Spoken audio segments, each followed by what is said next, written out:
Hello, I'm Grita Tita Gito Mayor, your teacher, your life coach. In this video, I will just review the lesson that we have discussed about self-giving. Okay, so as we have learned in self-giving, one of the illustrations is about the two bodies of water, and that is the Sea of Galilee and the Dead Sea. So we have learned that the Dead Sea is like a person who is selfish, who doesn't want to give because the Dead Sea doesn't release. And because of that, hindi nakakalabas yung tubig, wala siyang outlet. So therefore, walang nabubuhay dyan dahil sa sobrang taas ng minerals. And the other body of water is the Sea of Galilee. As you see in the slide, nakikita nyo na kung saan dito ay mayroong outlet. Meron siyang outlet, kaya lumalabas, maraming nabubuhay dito at karamihan ay dito nila kinukuha yung kanilang uh, kumbaga pangkabuhayan. Ayan, pangkabuhayan ng karamihan ng mga nakatira malapit dito sa Sea of Galilee or sa province ng Galilee. So these two bodies of water ay illustration na kung saan ang isang tao na mayroong character na self-giving ay kagaya siya ng Sea of Galilee. Pero ang isa namang tao na selfish ay kagaya siya ng isang Dead Sea. Okay. So, ang tanong ngayon, how to practice self-giving?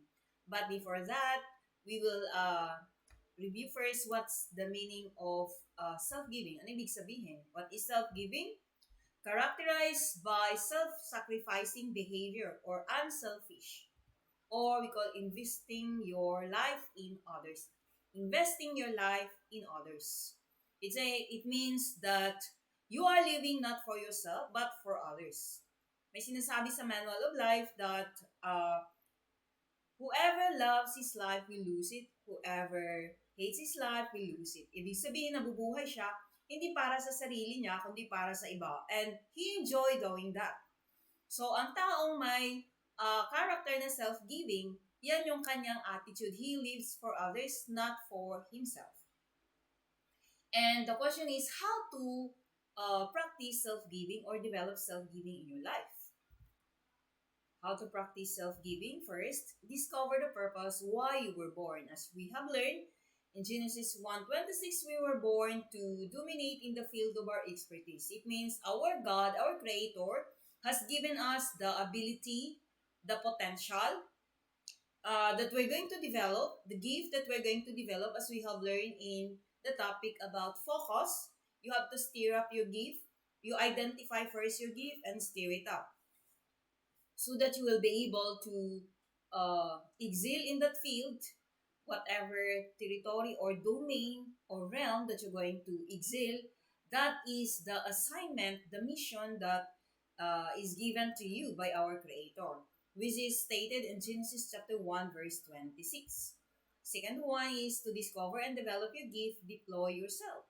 So that's what I have mentioned a while ago, that in order to fulfill your purpose, you need to discover first and develop your gift because that is related to your purpose.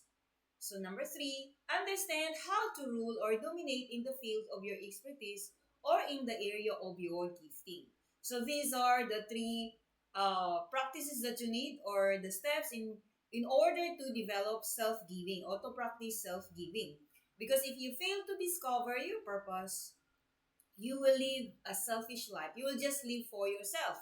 But if you're able to discover, understand uh, the reason why you were born, why you exist, it will become a natural result for you to live a life that is not selfish or unselfish, or we call it self-giving. Now, as we have already discussed in focus, how to stir up that gift, we have already discussed that. Now, what we're going to do now is to apply what we have learned from these topics about self-giving and focus. So, here is the question, or here are the questions. The purpose why you were born, hindi pa ito yung question, pero explain ko lang kung ano yung purpose mo. The purpose why you were born is to dominate in the field of your expertise. You are designed to do something that will lighten the lives of millions of people, or dinisinyo ka, o sa Tagalog, dinisinyo ka ng tagapaglikha na gagawa ng isang bagay na mapapagaan ang buhay ng milyon-milyong mga tao.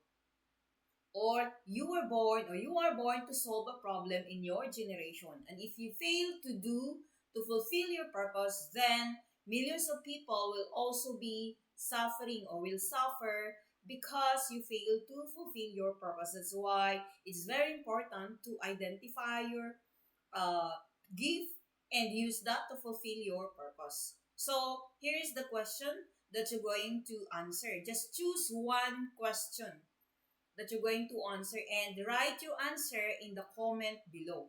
Pumili ka lang ng isang tanong. The first question is, what is that something that you are going to do that will lighten the lives of millions of people? Ano yung gagawin mo na makapagpapagaan sa buhay ng milyon-milyon na tao? Yan ang unang tanong. Second question is, what is the problem that you are going to do that will solve the problem in your generation? So, just choose one of these two questions. So, pumili ka lang sa dalawang tanong na yan. Ulitin ko. Ang una is, what is that something that you're going to do that will lighten the lives of millions of people? Number two, what is the problem that you're going to do that will solve the problem in your generation? So, just choose one question. You don't need to answer these two questions. Just choose one. And then, you write your answer in the comment below. Don't forget to write your name and then your course. That's all. Thank you and God bless.